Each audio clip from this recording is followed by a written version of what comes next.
ታሪኳቸውን ፈጽሞ በሚሄዱበት ጊዜ ጠንካራ አደረጃጀት ካለ ወዲያውኑ ክፍተቱን ይሞሉታል። ወዲያውኑ ክፍተቱን ይሞላል። ምክንያቱም ወደ ጠሯቸው ጌቶች ተመልሰዋልና ትግሉ በደንብ የገባቸውና እስከ መጨረሻ ሊፋለሙ የሚችሉ በተግባራቸው ከዛ ከጦሩ መሃል ከዛ ከፋኖ መሃል የሚታወቁ ከታች ጀምሮ እርስ በርስ አብረው የሚሰሩ ናቸውና ቦታውን ይይዛል። አደረጃጀት ማለት አስፈላጊ ነው። በትግል ነው። ትግል መላ የሌለው ትግል እንዲሁ እኮ እንደው ልክ እኮ መላ የሌለው እርግጫ እግር ነው የሚሰብረው። እነሱ አሁን አውቀናል ብለው ነው ይሄንን የሚናገሩት። ጸረ ድርጅት ሆነው ነው የሚሰሩት።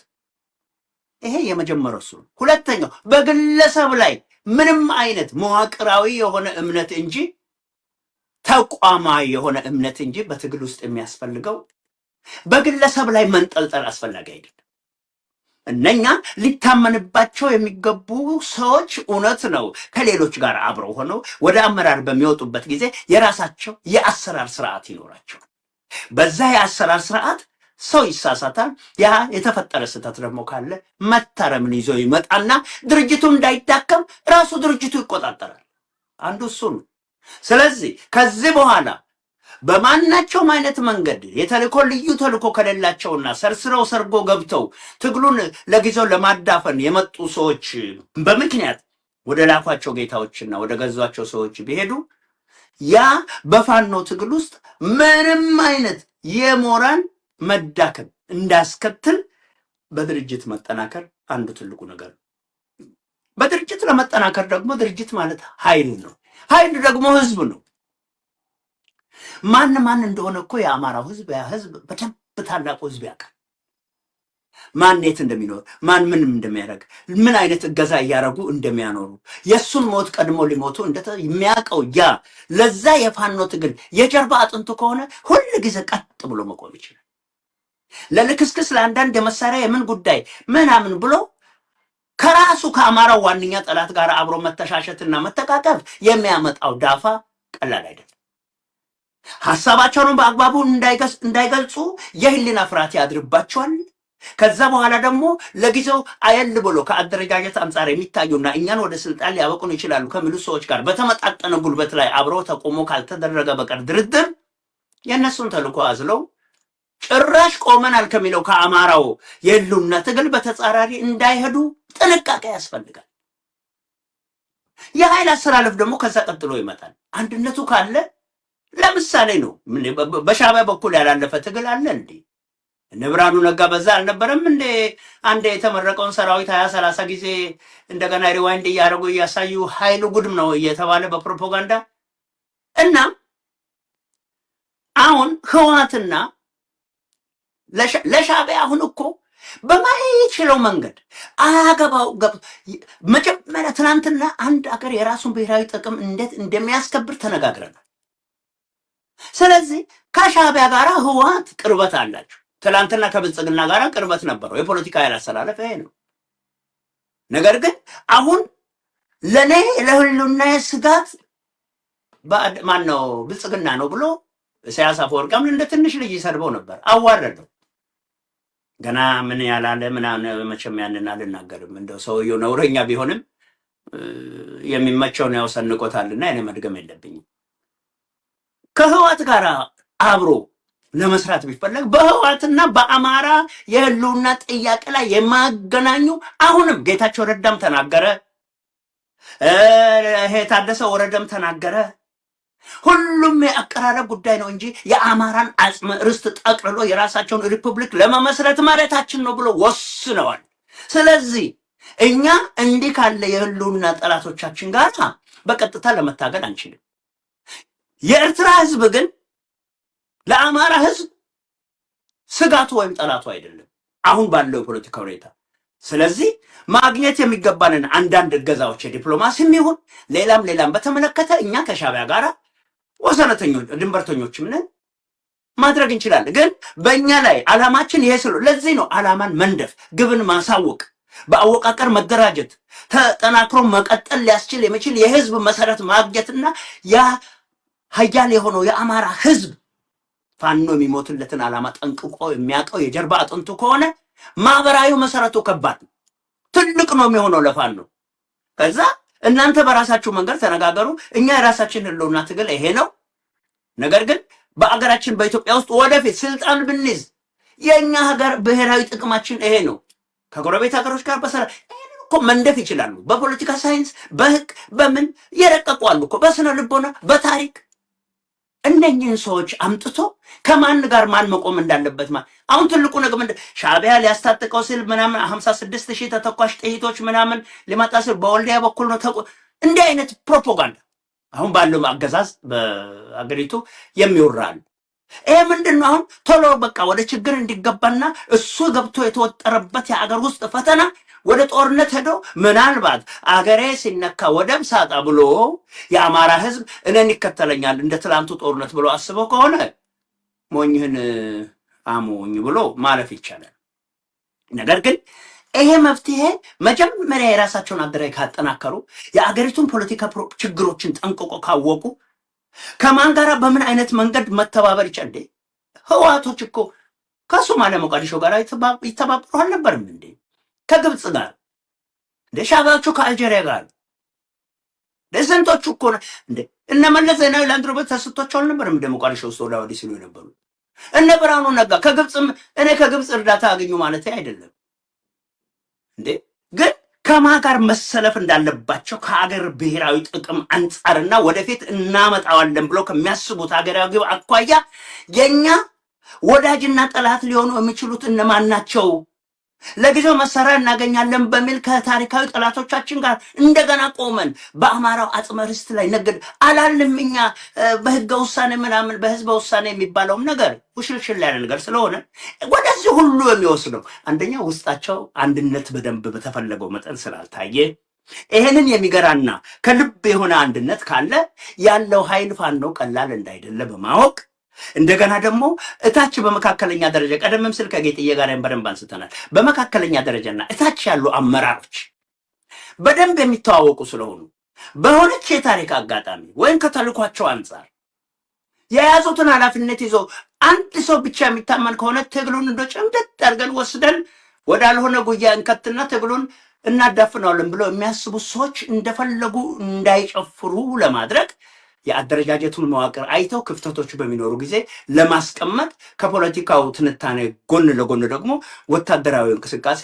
እርስ በርስ መናበብና ክፍተት ሊታይ ሲችል ደግሞ ያንን ቀድሞ መተለም አስቀድሞ ማየት ከዛ በኋላ የታየ ችግር ካለ ወደ መፍትሄው ይከዳልና በእንዲህ አይነት መንገድ ከተሄደ የአማራ ያለውና ሌላውም ይቀበለዋል። ሌላውም በዛ ትግል ውስጥ አቅሙ የፈቀደውን ለማድረግ በያለበት ቦታ ይዘጋጃል። ለጊዜው ጥይት የምትተኮስበት የአማራ ክልሉ ብቻ አይደለም፣ በድሮን የሚጨፈጨፍበት እሱ ብቻ አይደለም። ራሱ ኦነግ የሚባለውም ቢሆን የሚያየው መከራ ይሄ ኦነግ ሸነ ምናምን የሚባለው ይሄን ስርዓት ለመጣል የየራሱን እንቅስቃሴ ሊያደርግ ይችላል። ከዛ በኋላ ግን የዓለም መዲና ስለሆነች አዲስ አበባ ይሄ በዳር ያለው እንቅስቃሴ መስመሩን ሲይዝ አመጽ በየፊናው ከመጣ እንደ እኛ ምን እናደርጋለን ከተባለ ከተቀባበለ አሁን እኮ ሁሉም ነገር ህዝብን ብሶት በብሶት እያደረገ ያለው ለጥቂት የካድሬው መንጋዎች ብቻ ካልሆነች ኢትዮጵያ ለአብዛኛው አልሆን ብላለች። በዚህ ያለው አገዛዝ ቀጠናው በሙሉ ተተረማምሷል። አገሪቱ በሙሉ እየተደፋረሰች ነው። አሁን የወለጋን ጉዳይ ማን ነው የጋምቤላን ጉዳይ ሳትሰሚ አልቀረሽም። የክልል ፖሊስና የክልል ምናምኖች ሚሊሻ ትጥቅ ይፍታ የሚባል ነገር ሁሉ መጥቷል። አውጤ የሆነ ባለ አገር ውስጥ መሰረት ያለው ተስፋ የሚሰጥ ትግል ካለ ሌላውም ይቀባበለዋል ለማለት ነውና መላዎቹ እነኚህ ናቸው። አሁንም ቀናነት፣ የልቦና አንድነትና የህሊና ፍቅር ኖሯቸው ለዓላማቸው ተአማኒ በመሆን አደረጃጀታቸውን በውሸት ተነስቶ በሌላው ላይ ዘመቻ ሳያካሂዱ ማስተካከል ከቻሉ አሁንም ድሉ በተፈለገው መጠን ሊቀጥል ይችላል። በትክክል አፈወርቅ ልብ ያለው ልብ ይበላው። ምክንያቱም እነጸዳሉ ሄደው ምንድነው የተደረጉት? ቀናትን እኮ ሳይቆጥሩ በራሳቸው ወንድሞች ላይ ጦር አዝመተው እንዲመጡ ነው የተደረጉት። ያ ጦርነት አልሳካ ሲል እኮ ፕላትሊስት ውስጥ እንዲገቡና የሆነች ቀን ዳግም ሌላ ስህተት ሲሰሩ ደግሞ እስከ መጨረሻው እንዲነሰናበቱ እንዲደረጉ ውሳኔ ሁሉ ተላልፎባቸዋል። ሌሎቹ እንደዚሁ ከስር ከስር የላኳቸው ፋኖች ዛሬ የት ነው? ስንቶቹ ናቸው የተረሸኑት ከደረሱ በኋላ? ኤስ አሁን ሊሄድ እየተዘጋጀ ያለው የሄደው ቡድን ከሙሉ አሽከርነት ውጭ የራሱ ወገን ከመብላት ውጭ መልሱ ምን አድራለሁ። ስለዚህ መልሰው ቢያስቡበት ለራሳቸው ጥሩ ነው። ለወገኖቻቸው የራሳቸውንም የተወገኖቻቸውንም ታሪክ ከሚያጎድፉ ማለት ነው። ከዛ ውጭ ግን ከሃዲ ምንጊዜም ከሃዲ ነው። ከዛ ውጭ ምንም ያለፈ ነገር የለም። ምክንያቱም ታሪክ ነው። የአማራ ታሪክ ራሱ በአማራው ታሪኩን በራሱ ጊዜ ይጽፋል፣ በራሱ ደምም እየጻፈ ነው። በቃኝ ያለ ትውልድ አለ። ይሄ በቃኝ ያለ ትውልድን አይ አልበቃህም ነገም እገልሃለሁ ላትቀጥል። የሚያሳዝነው ግን ቤተ መንግስት ያለው ስብስብ ሊወድቅ ጫፍ ደርሶ እየተፈራፈረ ባለበት ሰዓት የፋኖ ትግልን ድርጅት አያስፈልግህም እንዲያስፈልግህም እየተባለ ትላንትም ሲበትኑ የነበሩ ትላንትም ሲከፋፍሉ የነበሩ ትላንትናም መርዛቸውን ሲረጩ የነበሩ አሁንም በዛው መርዝ ውስጥ ደግሞ የፋኖ ትግልን ለማጠልሸት ሲራወጡና ሲንደፋደፉ ሲታይ እጅግ የሚያሳፍራል፣ የሚያሳዝናል። ትናንትና በአማራ ደም ሲቀልዱ በአማራ ደም ኮረጃቸውን ሲሞሉ የነበሩ በአማራ ብር ሲቀልዱ ምን መናገር ራሱ ይቀፋል። አፈወርቅ በዚሁ ላብቃ እንጂ ያሳዝናልም። አንዲት መረጃ ላቀርብ። እንግዲህ ዛሬ ጥር 7 ነው። መግቢያ ላይ ጥር 7 ቀኑ 36 ቀን ጥር 7 2011 ነው። እንግዲህ ጥምቀት ከአራት ቀን በኋላ ይከበራል። ሰኞ ነው ጥምቀት፣ ከተራው እሑድ ነው። እንግዲህ የጥምቀት በዓል ሲከበር እንደሚታወቀው በየአድባራቱ ታቦታቱ ከደብራቸው ከመውጣታቸው በፊት የሚሄዱበት ቤተክርስቲያናቱ በሙሉ የሚዋቡበት አለ። በቃ በጣም በኢትዮጵያ ሰንደቅ ዓላማ ጨምሮ በተለያዩ ጌጣጌጦች እንዲደምቁ የሚደረግበት አለ። አሁን ግን እነዛ ነገሮች እንዳይደረጉ ከፍተኛ ዘመቻ እየተካሄደ መሆኑን ነው ከየአብያተ ክርስቲያናቱ የኢትዮ 360 መረጃ ምንጮች አሰባስበው ያደረሱ መረጃ የሚያመለክተው።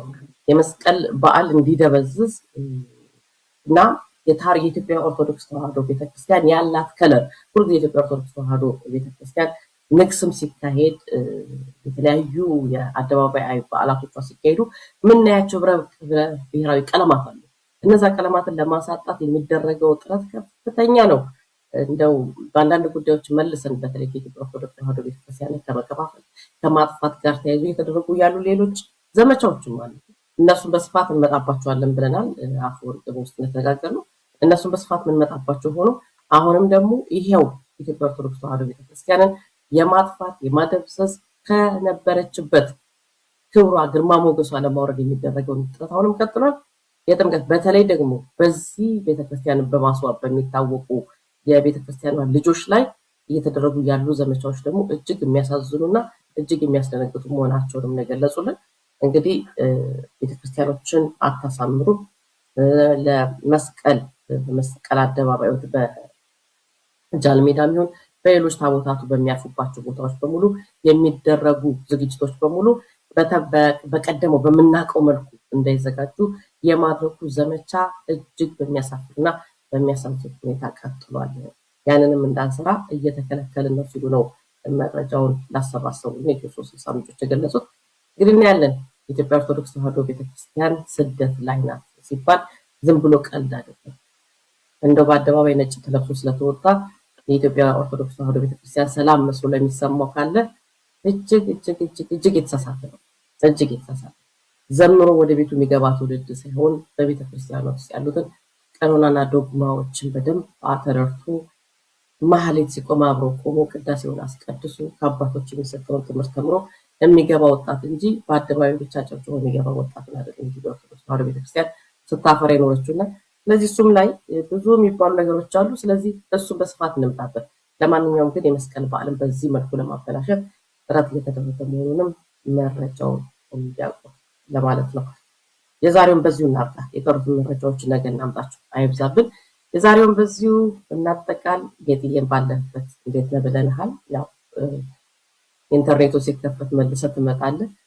እዛኛው እስከዛው ድረስ ባለህበት ደህና ሁን እያለን አፈወርቅም ልዩ ቅመም ከልብ እያመሰገንኩኝ አድማጭ ተመልካቾቻችን ስለነበረው ቆይታ ከልብ እያመሰገንን እንደተለመደው ኢትዮ 360 መደገፍ አትርሱ። ኢትዮ 360 ደግማችሁ አቁሙ እንላለን። ስቱዲዮአችንንም ገንብቶ ድጋሚ ደግሞ እንደነበረው አሳምሮ አስቦ ማምጣትን የእናንተ የህዝብ ነው። የህዝብ የእናንተ ነው። የእናንተ ቤት ነው የተዘረፈው። የእናንተ ቤት ነው የተሰረቀው። ትናንት የለፋችሁበት የደከማችሁበት እናንተ የገነባችሁት ቤት ነውና የፈረሰው። እባካችሁ አሁንም ቤታችንን በመገንባት ቤታችንን በማስዋብ ኢትዮ 360 የጋራ ቤታችን ማለት የህዝብ ቤት ነውና አሁንም ኢትዮ 360 ድጋሚ በሁለት እግሩ አቁሙልን እንላለን። እንግዲህ የዛሬውን ይህን እያልን የዛሬውን በዚሁ እናብቃ። በድጋሚ ስለነበረን ቆይታ ከልብ እያመሰገንን እናስተላልፋለን።